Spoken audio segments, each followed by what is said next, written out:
Good morning. Good morning, Your Honor. May it please the Court. Yes, sir. Before we start the time, is there a certain amount of time you would like to set aside for rebuttal? Yes, Your Honor. I'd like to reserve 5 minutes, please. All right. You may proceed. May it please the Court. Callan Cravata of Foley and Lardner on behalf of the appellant Zachary Niels. The trial court erred in two ways in this case. First, the trial court erred by failing to determine that the parties had formed a settlement agreement pursuant to the proposal for settlement statute and rule. Second, the trial court erred to the extent it set aside the acceptance of the proposal for the settlement and allowed for the withdrawal of the offer underlying the proposal for settlement after it had been accepted and after a settlement agreement had been formed. I'd like to begin by inviting and addressing any questions that the panel may have. If not, I'm, of course, happy to proceed with my prepared remarks. I have several questions. My colleagues may have several questions. And this is a hypothetical. Sure. We know the proposal was for $100,000. If it was for $100, would that change the paradigm? No, Your Honor, and there's a couple factors here. One, the formalism of the proposal for settlement statute is a feature, not a bug. As the Florida Supreme Court told us in Suarez Trucking, you have an offer, you have an acceptance, that's it. I'm not aware of any opinion by this court finding that mistake is an exception or is a statutory escape hatch from the proposal for settlement statutory scheme, and that is consistent with Are you saying that Suarez Trucking does away with defenses to settlement agreements? I'm not, Your Honor. You are correct insofar as underlying your question is Suarez's recognition that it operates against basic principles of contract law. And certainly mistake could be a defense to contract enforcement or a reason perhaps for reformation of a contract. I think that's a separate question from formation of a settlement agreement pursuant to the proposal for settlement statute. And that's the underlying issue here is where the trial court erred. You had the offer, you had the timely acceptance, the offer was never withdrawn. So you have To understand what you just said, and I want to make sure I understand, I know my colleagues do too, are you saying that in the $100 example, there would be a formation, but then there could be a motion filed by the one who made the mistake, asking the court to set it aside? That's exactly right. So in that instance, Your Honor, there would be a settlement agreement formed, presuming there was an offer for $100, it was never withdrawn, and there was a timely acceptance. You would have a settlement agreement formed pursuant to the proposal for settlement statute under Suarez. I think the issue there, the legal question becomes, legally under Florida law, can you set aside a settlement agreement formed pursuant to the proposal for settlement statute on the basis of unilateral mistake or on the basis of mistake? And what's the answer to that question? I think that's a tough question, Your Honor. It's certainly our position that the answer to that is negative. That under, and I would direct Your Honors to the Williams case. What's the statute's answer to that question?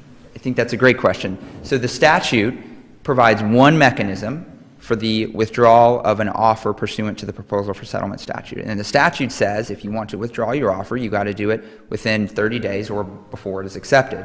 So the statute does not provide a mechanism for the withdrawal or the rescission of an agreement formed pursuant to the settlement statute on the basis of unilateral mistake. And that was the fourth DCA's point in the Williams case. The statute provides one mechanism for withdrawal. It doesn't provide, I think the language is unilateral mistake is not an escape hatch from the statutory scheme. So that is why our position is negative, because the statute does not provide the unilateral mistake. Now you said within 30 days or before acceptance, and I admittedly need to take a closer look at the statute myself. If you get an offer and you see it and rush off your acceptance within 2 or 3 days of getting it, do you still get the 30 days to be able to withdraw that under the statute? You do not, Your Honor. The statute provides that the sole mechanism for withdrawal is either is prior to acceptance, and the acceptance has to occur within 30 days. So if the offer is accepted within a day or two, for example, the opportunity for the offeror to withdraw is gone. I will point out in this case, the offer was pending for 29 days prior to the acceptance by the defendant. So that's in the this sole case. means of withdrawing the offer, but is that different from a defense to forming the agreement itself? It is perhaps a basis to set aside the agreement would be unilateral mistake, and perhaps Suarez Trucking could be read to provide for that. I think that to provide for contract-based defenses to settlement agreements formed pursuant to the proposal for settlement statute. So, for example, unilateral mistake as a contract defense to the defense to a post-formation type argument. I think that the issue with that, Your Honor, is the proposal for settlement statute. The language of the statute does not provide for, or does not even contemplate that unilateral mistake may be a mechanism to set aside an agreement formed pursuant to the statute. And I'd also... What about the rule of procedure? And I know we don't have it here because your motion was denied to enforce the agreement, but assume, again, hypothetically, that the court had granted your motion and forced this agreement. Would not the appellee have had an opportunity under 1540B, mistake, inadvertence, excusable neglect, et cetera, to move to set that aside under the rule of procedure? I think that certainly could have been the case. To Your Honor's point, that was not the case here. I think that the predicate to that would have been obviously the acknowledgement that a settlement agreement had been formed pursuant to Suarez Trucking.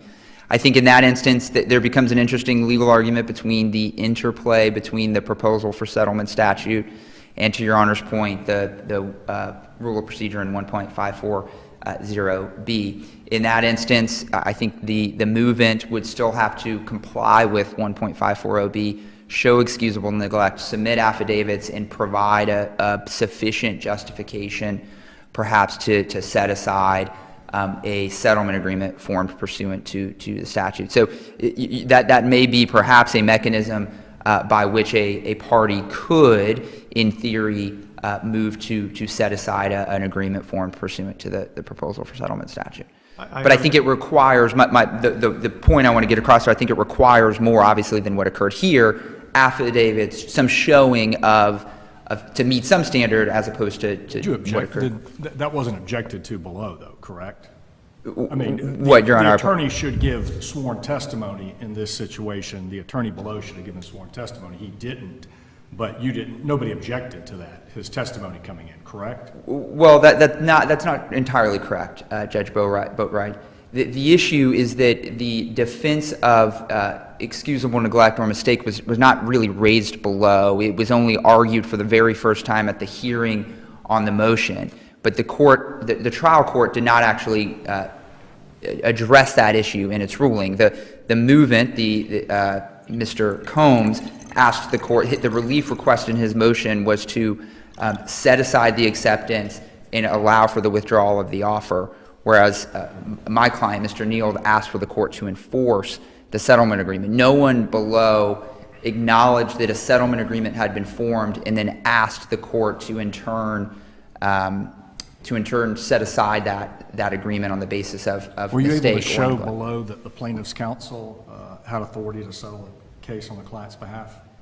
Yes, Your Honor. I think that the Were you required to do genesis. that below? Well, I believe that the fact that an offer is made pursuant to the statute is signed by counsel is prima facie evidence that it was authorized by the client. I'm not aware of any authority, again, in the proposal for settlement context, that requires a party seeking to enforce a settlement formed pursuant to the statute to show that the offeror had authority. I think there's a distinction, and Suarez Trucking makes this distinction, there's a distinction between settlement agreements formed pursuant to the proposal for settlement statute, which obviously is the universe we are in, and settlement contracts formed pursuant to other mechanisms. And so I think that the case law that is discussing the need to show affirmative authority on behalf of counsel to make an offer on behalf of their client, that case law exists in that context. It is hard to imagine in the proposal for settlement context statute context, how a party receiving a proposal is to go about confirming that the maker of the proposal, that the counsel had authority to do that. I guess one means would be a discovery request, but you would not have a response to that discovery request by the time that you had to respond to the proposal. There is no mechanism by which a party who receives an offer can confirm or otherwise validate the authority. Precedent requires that. I counsel. guess that's what I'm asking you. I mean, in the hearing below, I mean, there's cases cited in the answer brief that says that's a requirement. Are you saying that's not a requirement? I am, Your Honor, because those cases deal with settlement agreements that were not formed pursuant to the proposal for settlement statute. And what Suarez Trucking tells us is that when we're in the universe of the proposal for settlement statute, those offers are take it or leave it. You receive an offer, you have 30 days to consider it, and if you don't accept it, there could be sanctions and attorney's fees liability. So there is the formalism of the proposal for settlement statute is a feature, not a bug. It's intentionally designed this way. An offer that must comply with the statutory requirements and an acceptance that must either take or leave that offer. The party receiving the proposal for settlement has no means or mechanism to validate the authority of counsel making an offer, whereas in contrast, in typical, or I don't want to say typical, in settlement negotiations outside of the context of a proposal for settlement statute, you don't have a binding, you may, and a lot of those cases deal with this, you may not have a binding offer made. A counsel may say, if I can get my client to X, will you go to Y? Those are the situations that those cases are dealing with. I think there's a legitimate question as to counsel's authority to make a binding offer, whereas an offer made pursuant to the statute is a binding offer necessarily by its terms. I have another question. It's another hypothetical. And assume the overlay is the facts of this case. But let's assume, again, a $100 proposal, and instead of 29 days, Mr. Lechner sends out a $100 proposal, and it just so happens that same day the deposition of his client is happening. And at the deposition of his client, he recognizes he sent out a $100 proposal. So he tells defense counsel, made a mistake. When I get back to the office, I'm going to withdraw that. There's an acknowledgement of that. But unbeknownst to him, during the deposition, the proposal is accepted.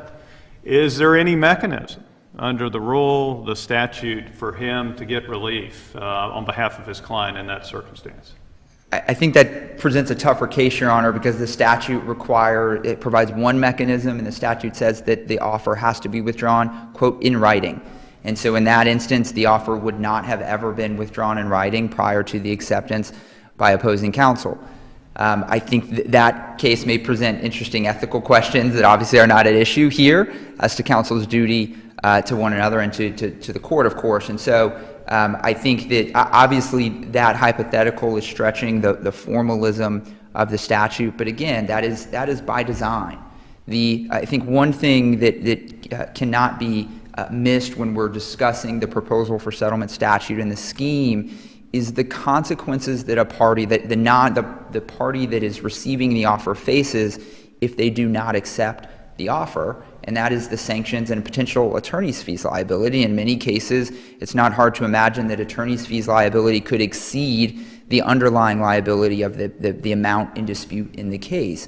And so the formalism of the statute, that the offer has to follow certain requirements, that it can only be withdrawn via one designated statutory mechanism, that the acceptance has to occur within 30 days, that's by design because of the high stakes, so to speak, that a party faces if they elect not to accept the proposal for settlement. And to place the court in my client's shoes in this case, they had a proposal for settlement that was made. It was for $100,000. It was actually greater than the medical bills of the plaintiff in the case. That offer had not been withdrawn. On the 29th day, my client had a day to decide whether or not it was going to accept the proposal or not. So I think that the formalism, my point is that the formalism of the statute is a feature, not a bug. It's by design. And if, for example, mistake is to be a basis to allow for the withdrawals of offers or acceptances, that lies with the legislature, and perhaps the amendment is creating additional escape hatches, to use Williams' language. What do we do with the optics of this situation, though? I mean, it seems like the attorney understands on the 29th that this has been a mistake, and then they go and accept the offer, and the policy limits are $1 million, accept the offer for $100,000. It just kind of seems like some gotcha tactics here a little bit. And so that's the concern, at least my concern, is the optics of the situation. You said ethics aren't at issue here, but they seem to be at issue here. And I appreciate that. Well, first, I recognize that I'm now at time, but I do want to answer the question. I think that there are differing views of what actually occurred between the counsel. So the first point, Your Honor, is that to answer that question, Suarez Trucking tells us offer and acceptance, communications between counsel are immaterial. So I'd start there. The second point, Your Honor, is I want to make sure that we're clear on the record as to what occurred. The proposal for settlement was accepted on July 13th. On July 14th, counsel for the movement sent an email on the same e-service thread, which is in the record. I believe it's page 14 of the appendix. And that email stated, I wanted to read from it because this is, I believe, an important point. And counsel is recanting or is referencing a phone call that happened the day prior, and he states, quote, "I respectfully believe it should have been obvious from our discussion yesterday when I indicated I assumed our PFS was, quote, for limits, and also the pre-suit demand from David Seltzer for $275,000, that the $100,000 PFS we served was an error." So I know that there has been references in the answer brief that on that phone call there was a clear and direct and unequivocal statement that the PFS was served in error. That did not occur. I want to be clear, I was not the counsel involved at that time, but that did not occur. But the email that was sent the next day doesn't even say that's what occurred. The email doesn't say, as I told you on the phone yesterday, the PFS was served in error. The email says, I believe you should have known from the phone call that the PFS was served in error. So this idea that there were some gotcha tactics or some taking advantage of a known error is in our review, respectfully, not supported by the record. In addition to that, we believe, again, to go to the first point, that Suarez Trucking tells us that the oral discussions between the parties are simply immaterial to the formation issue as to whether or not a proposal for settlement was formed. And with that, I'd like to reserve the rest of my time. Certainly, and you answered a question as part of your time, so I would ask an extra 2 minutes be added to appellant's time, and also to appellee's time. That will give you 22 minutes, so if you so choose, Mr. Lee. So, thank you, Your Honor. Please proceed. Hello again. May it please the court. Brian Lee representing Thomas Combs in this case. We believe that the trial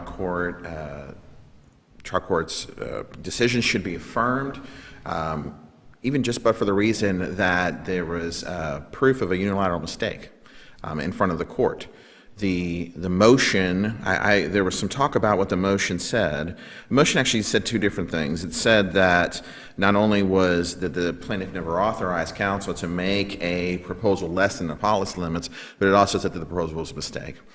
And the email that was attached, which counsel read, after that email is done, it looks like a day after, the defense attorney sent an email, didn't say that, hey, that wasn't what I thought when we talked.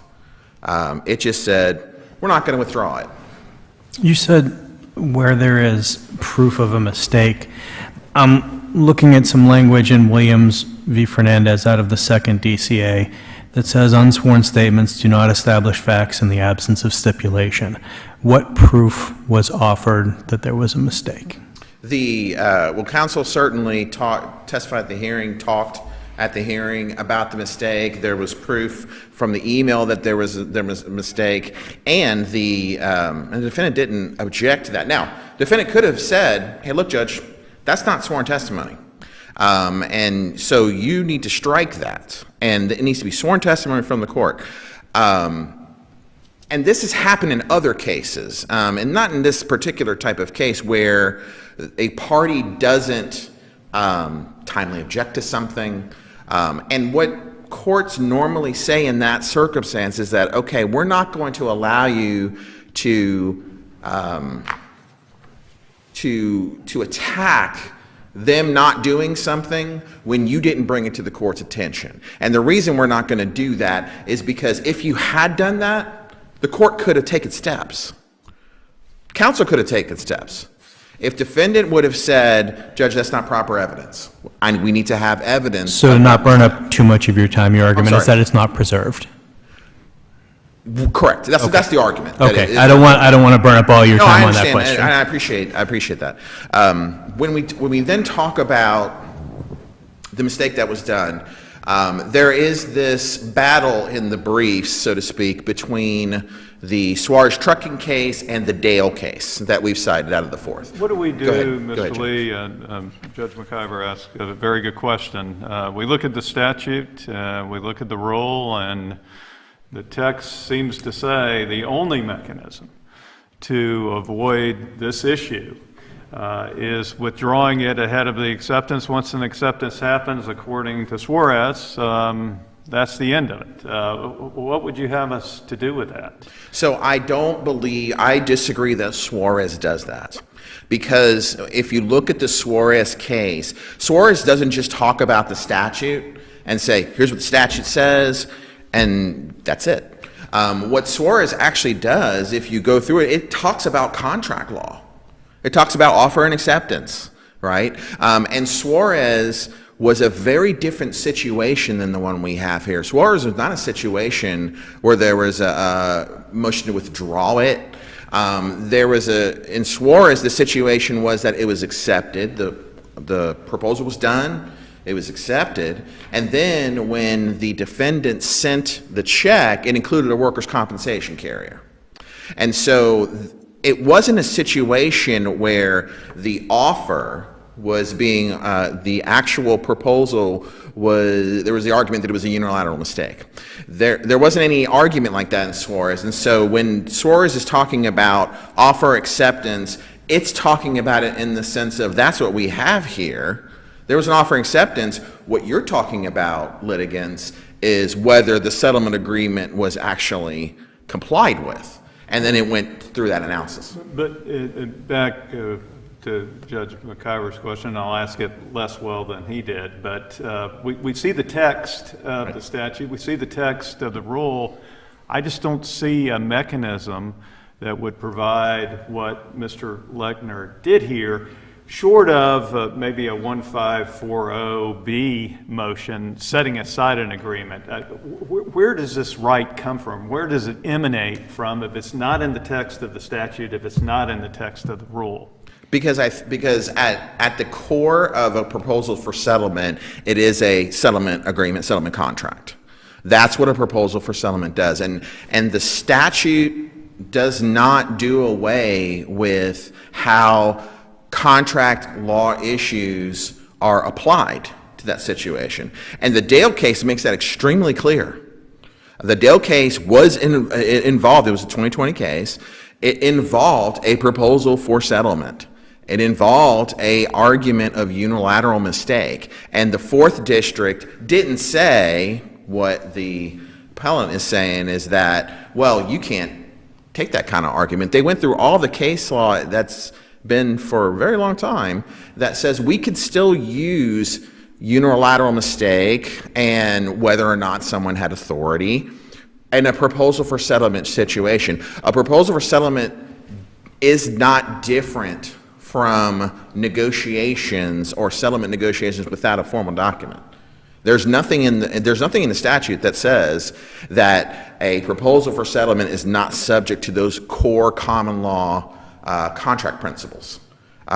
There's nothing in the statute that says any defenses that you have, meaning whether you had authority to settle it, whether it was a unilateral mistake, are no longer applicable, right?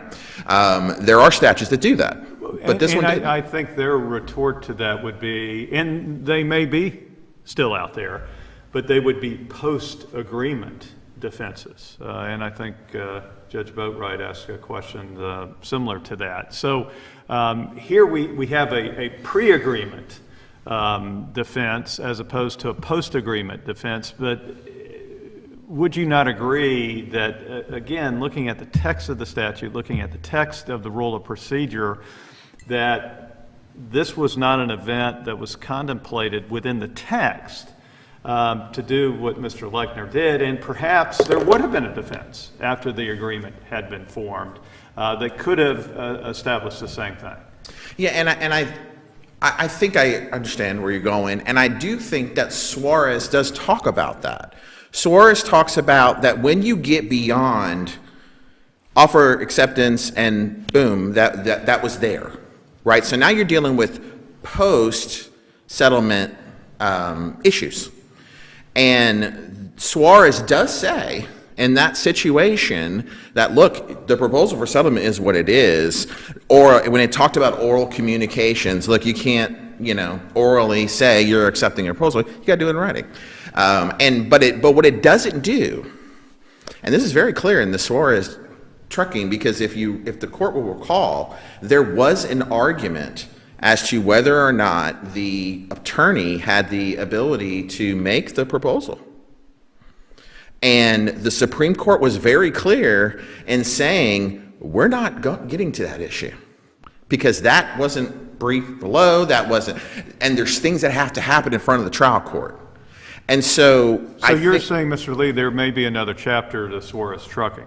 There could be, and I think that that's important for this court, because what the appellant is saying is that, well, Suarez definitively says that the proposal for settlement statute does away with every single defense, any single thing you could do either pre or post.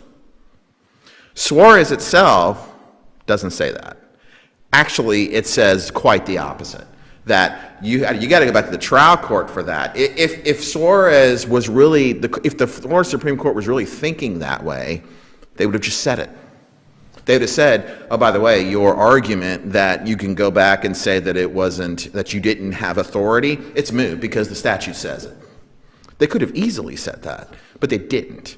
And they made it very clear that the confines of their opinion was just based upon the workers' comp lien, the release, and the payment being on there. So why wouldn't we, based on Suarez trucking, find there was an agreement here and send it back for further defenses to be raised in front of the trial court, based on what you're saying? Sure, because of the fact that we know that in this case those defenses were put in front of the trial court.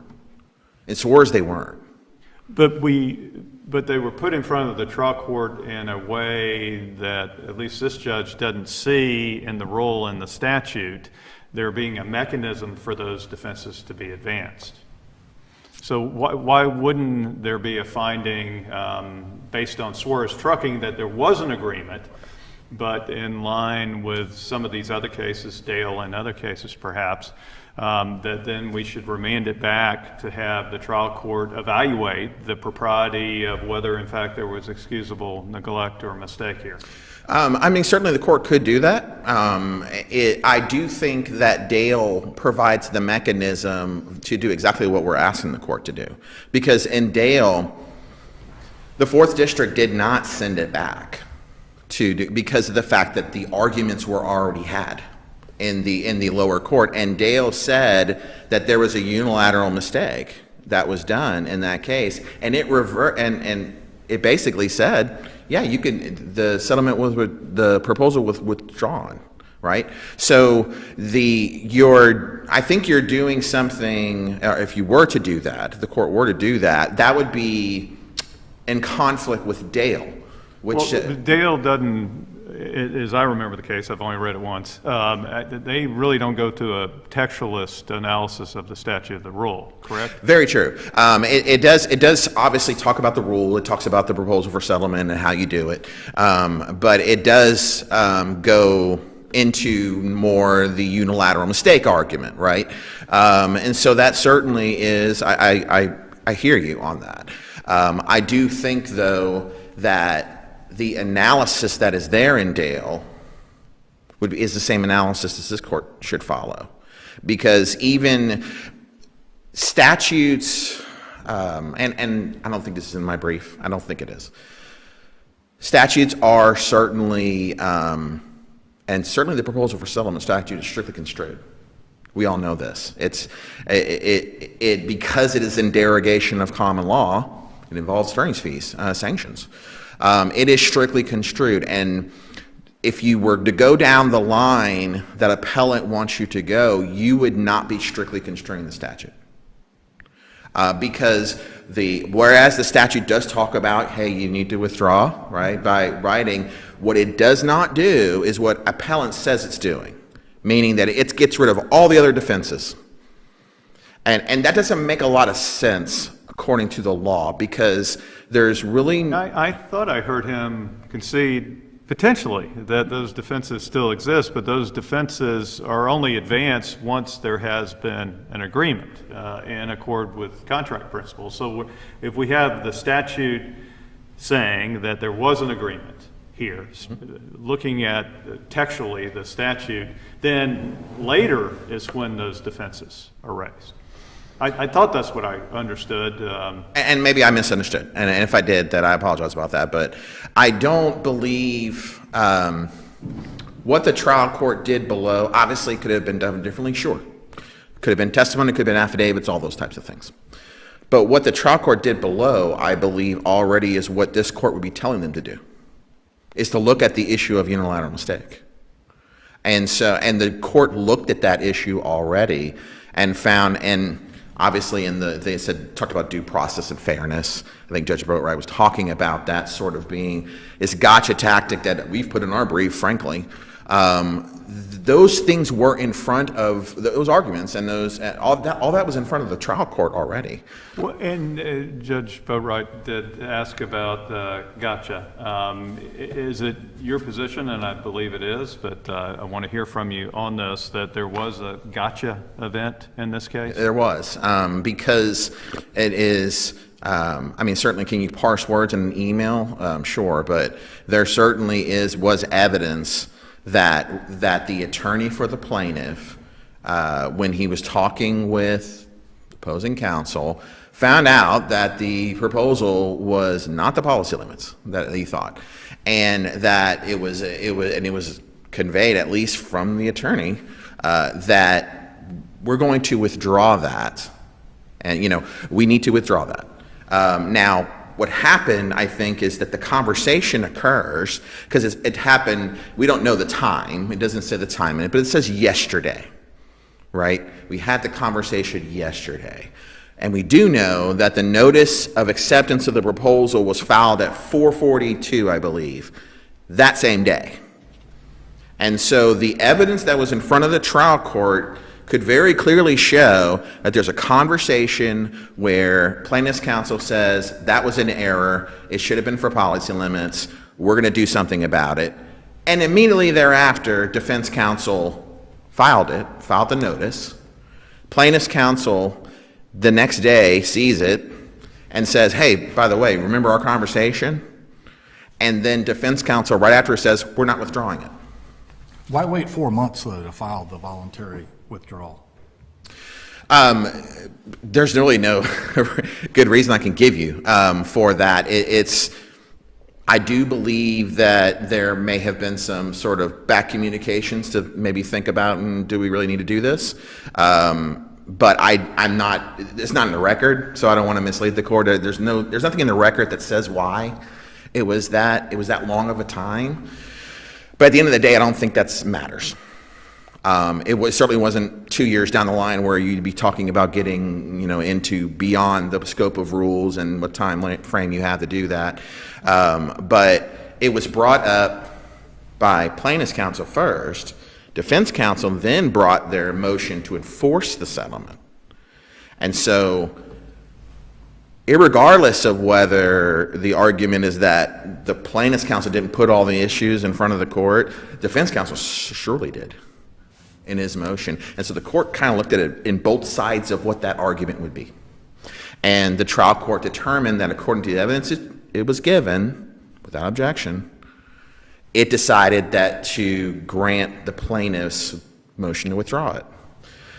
This court obviously would look at a de novo standard, but there's nothing in the record that would show I believe the court that the trial court misinterpreted the law, didn't follow certain things that weren't waived, or that he was wrong.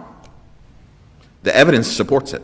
The evidence supports that argument of a withdrawal. It doesn't do it with the case. The case certainly goes on, but the proposal for settlement should have been allowed to be withdrawn, and that's what the court did.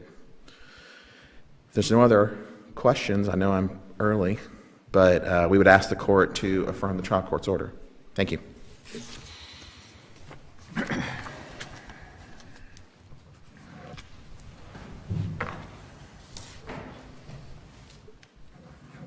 May it please the court. I'd like to address two core points. The first is this gotcha tactic idea and concern that the court has raised. In the first, and at risk of perhaps retreading ground, is to just underscore what Suarez Trucking in the Florida Supreme Court has told us about a year ago on this exact issue. And I want to just quote from page 44 of that opinion, quote, regardless of communications between the parties concerning the offer, absent a withdrawal of the offer, in accordance with the statutory provisions, the offer will remain open until the statutory 30-day offer period has passed. Here, the offer remained open regardless of communications between the parties concerning the offer. That is the starting point, Your Honor. The second point, and this goes exactly to Judge Boatwright's question, the plaintiff waited over 4 months to take any action, to move to set aside the settlement agreement, to acknowledge that a settlement agreement Why was does formed. that matter? I mean, are you making a laches argument? Is there some provision that says 4 months is too long?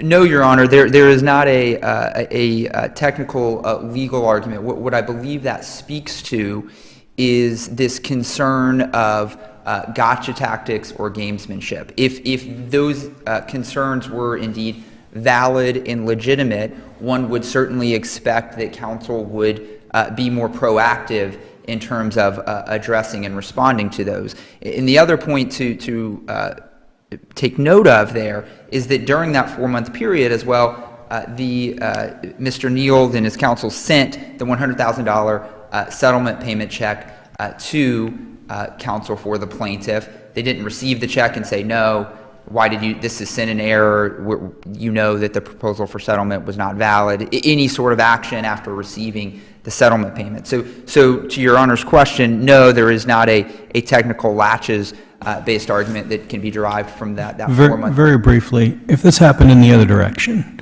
the settlement was actually supposed to be for $100,000, they messed up, they added a zero, they offered you $1 million settlement, you got in a rush, you accepted it.